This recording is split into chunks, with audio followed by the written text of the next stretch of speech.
So welcome to another unboxing video from theplayersaid.com. My name's Alexander, and today we're taking a look at a brand new game from Multi-Man Publishing, MMP, and this game is called Rostov 41, Race to the Dawn. And this is part of the Standard Combat Series, or SCS series of games.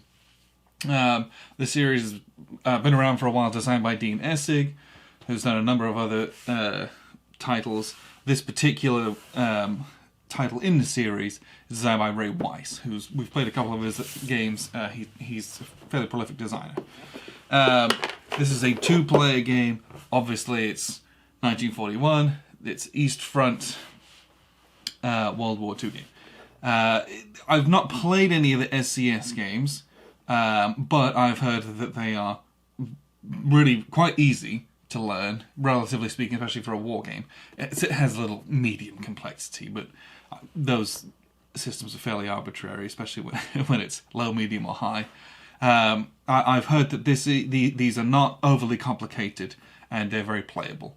These aren't massive, monster, huge games, which is a big plus for us. So, again, not playable in these series, so this is hoping to be a good jumping off point. So, what are we getting inside the box? We have a little thank you note from MMP, which is nice. We've got 2 D6s, and then we'll get right into it with the series rules. And I can already tell you, it's a very small series rulebook, which is good news, frankly, as far as I'm concerned. It is black and white. This is very thick paper stock. And those are designer notes on the back, presumably from Dean. 7 pages. 7 pages of series rules. So that is very, very digestible, very manageable. That's good to hear. When the series rules are like 20 or 30 pages, you're like, okay, it can be a bit of a slog. That inspires me with confidence. Now, the rules for this particular title, which will add on to the basic rules for movement and firing and all that kind of stuff, are a grand total of, let's see, 2 pages. 3 at most. This is like its introduction, sequence of play. These are some rules. This is rules, and this is rules. We're already into the scenario. So really, in reality, we're looking at not more than 10 pages of rules, which is very exciting, again, for a Hex Encounter war game. But hoping that this is one that we can get to the table very easily, and that is also very manageable and playable. Now, the rest of this, I mean, there's more scenarios. Well, there's not more scenarios, but the rest of the rulebook is dominated by scenarios. So we've got Fritz on the Dawn, which is the first scenario. And it looks like 14 turns altogether for that one. Then we've got Fritz on the Meuse, which is 4 turns. That might be a little bit of a learning introductory scenario, maybe. And then Fritz grabs Rostov. This is 7 turns. This looks like the latter half of the game, maybe. Yeah, and then there's just the end portion of the game, turns 11 through 14. Those last 4 turns of the game. So there's a couple of really small scenarios to get to learn the game. Then you can play the whole game, or basically just, which is Fritz on the Dawn, that's the whole game. Or you can play just kind of the latter half of it. So, not bad. And then terrain effects and CRT printed on the back. So that's actually, again, that inspires me with some confidence. I'm excited for that, honestly. So, and so does this. A single counter sheet. And then there's 1 map in here. Oh wow, okay. So, let's take a look at the counter sheet. If you've played anything from MMP, they have a very distinctive style with the small counters with the bold numbers on them. So we have, obviously, Axis forces up here, which there's not even not even a quarter of a counter sheet is what I should say. There's probably almost, it's close to, well, it's not quite twice as many, but close to twice as many Soviet units there. And we have a lot of markers. Looks like a lot of out-of-supply markers. And I don't know what DG stands for. We'll flip it over to the back side. A significant portion of the Russian units have a single-sided. There's a good number of them are double-sided, same with the Axis forces. And again, it's just more of the same as with regards to those markers. Looks like the same back and front.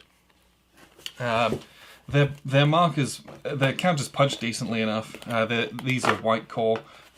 They come apart nicely. They do have little nubs on them, so I'll spend well, frankly, it's one counter sheet, so I won't spend very long clipping and bagging these. Should be easy enough to set up and get playing. Then it's just a one mapper. And again, this was a big reason why we wanted to take a dive on this one and use this to learn the system. Oh, let me get it right around for you at least. It's not some gargantuan game. It is a single map sheet with a single counter sheet.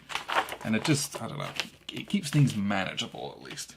So, on here, down here we have a turn track, which also shows some little bits of information with regards to the weather is printed and predetermined.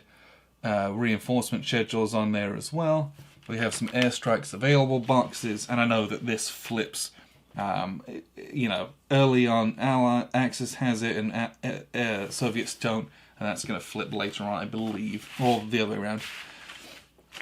And then up in the top corner here, we have a very small terrain key, but that's just a key to show you what things are. The actual terrain effects, once again, are printed on the back of the rulebook. There aren't any play aids in this, it's just here. So you're going to play off the back of the rulebook. You can photocopy this, no big deal. And frankly, with the rules being as minimal as they are in this, once you've got it set up, you can just have this out and it shouldn't be a problem. Now, again, with the actual map itself, it's very functional. This is very typical of multi-man publishing where they have a white hex overlay and they don't number all the hexes. They number them. Is it every 5 rows, every 5 or 6 rows, and so that way it's not just dominated by a bunch of numbers. And they print them fairly boldly where they do print them, but don't print them everywhere. So I have a couple other games that are like this, so I'm very familiar with the look and feel of this map. But this is a new standard combat series. Again, it's SCS Rostov 41 Race to the Dawn. This just came out end of 2020, designed by Ray Weiss and the series by Dean Essig. So I'm excited to finally learn this series, especially with it being as accessible as it seems to be at first glance. So appreciate you guys tuning in. I've been Alexander from theplayersaid.com.